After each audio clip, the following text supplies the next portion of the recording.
सभी को मात्र नर्मदे हर। Please write down the question.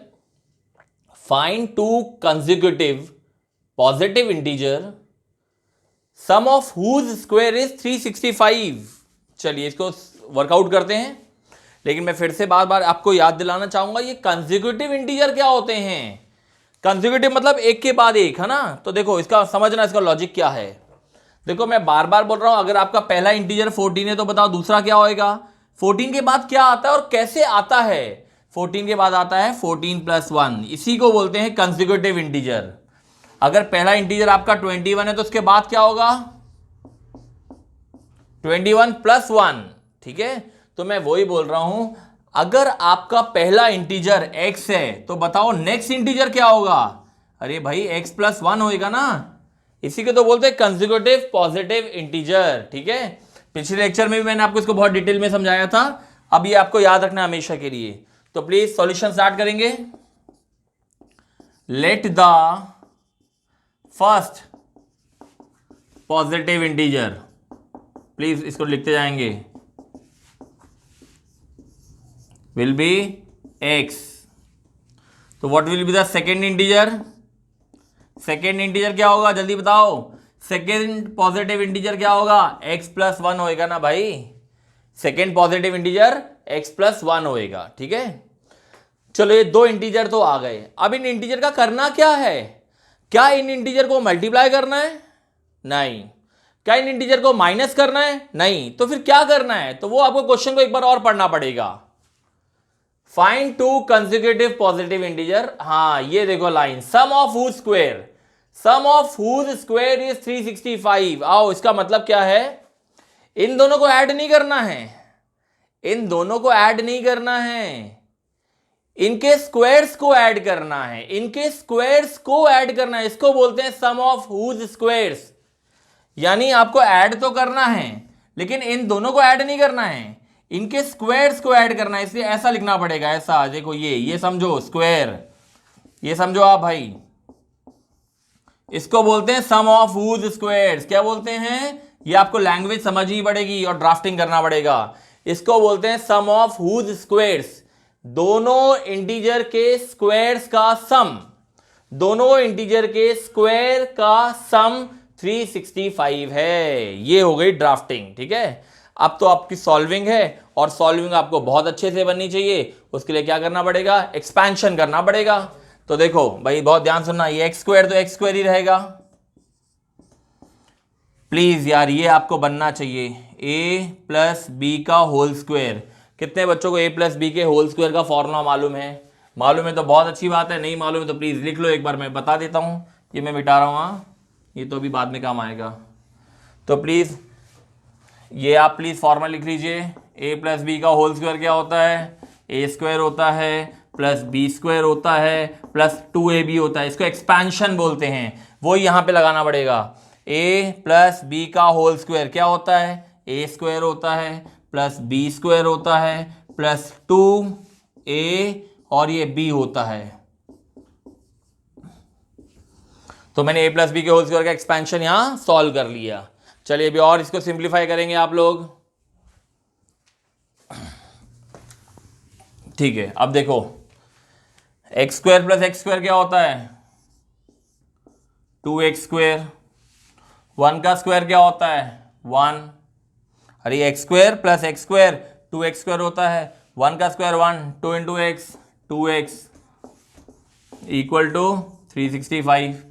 चलो 365 को यहां लाएंगे, 2x² + 2x + 1 - 365 = 0।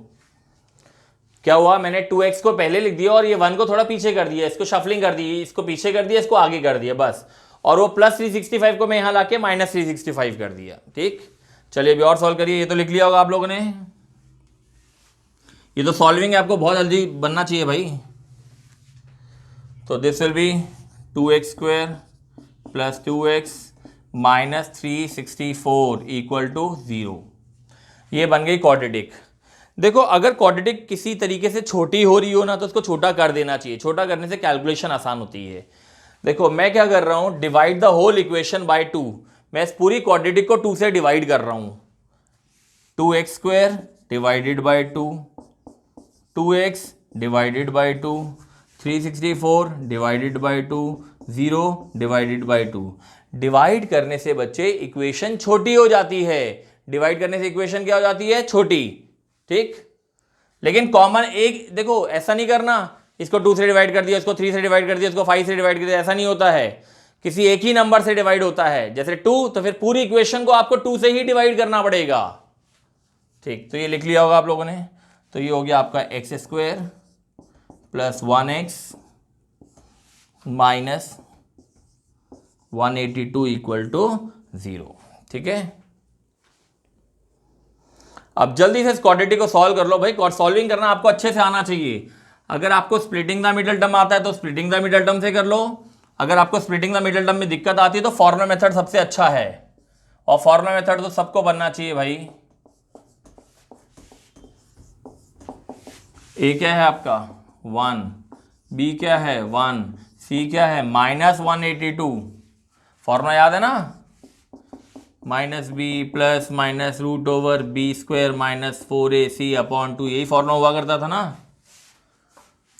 तो x में वैल्यू पुट अप करो, -b plus minus root over b² minus 4 into 1 into -182 upon 2a। ठीक, अब थोड़ा सॉल्व कर दो भाई। 182 को 4 से मल्टीप्लाई कर दो। सॉल्विंग तो आपको बनना चाहिए।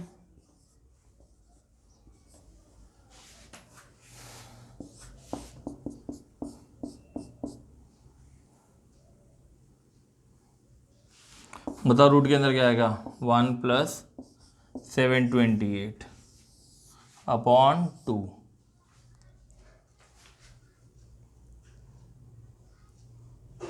है ना।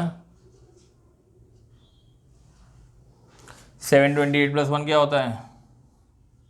729। अब जल्दी से 729 का स्क्वायर रूट निकाल लो।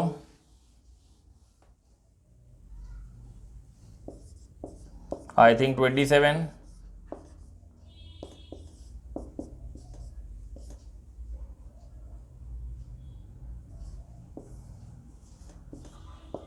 यस, 729 का स्क्वायर रूट 27 होता है। ये लिखते जाओ भाई सब। चलो कितने केस बनेंगे? 2 केस बनेंगे, 2 केस। इस क्वाड्रेटिक इक्वेशन को जब आपने सॉल्व किया, भाई सॉल्विंग तो आपको बननी चाहिए। आपने इतनी बड़ी क्वाड्रेटिक पढ़ी है, सॉल्विंग तो आपको अच्छे से आना चाहिए।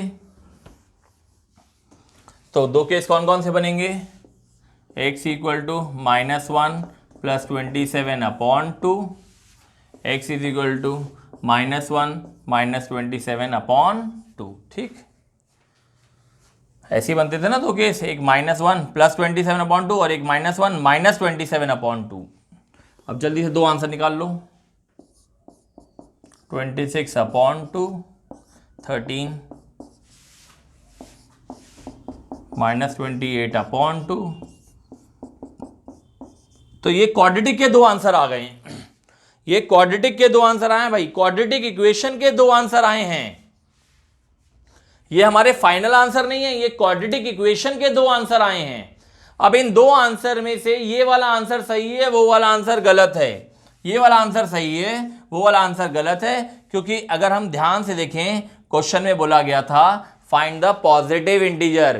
पॉजिटिव इंटीजर में इसको आपको नहीं लेना है। ये पॉजिटिव इंटीजर थोड़ा है, नेगेटिव है ना, तो -14 इज अ नेगेटिव इंटीजर, इसलिए आपको लिखना पड़ेगा neglecting x equal to -14 because it is a negative integer.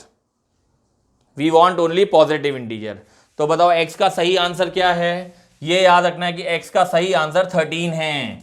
x का सही आंसर 13 है। ठीक है, 2 आंसर में से ये वाला आंसर सही है, 13 सही है।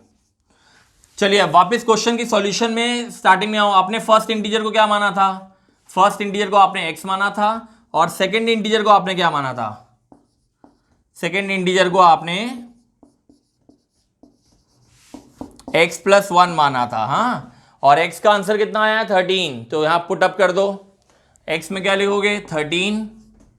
x में क्या लिखोगे? 13 प्लस 1 विच इज 14। तो ये रहा सेकेंड इंटीजर और ये रहा फर्स्ट इंटीजर। तो what are the two positive integer? The two positive integers are 13 and 14। ये हमारे क्वेश्चन का आंसर है, ये हमारे क्वेश्चन का आंसर है। ठीक है, तो अच्छे से समझ में आया बच्चे? ठीक है, इसको कॉपी में अच्छे से लिख लो। थैंक यू बच्चे, all the best to all of you, keep on rocking.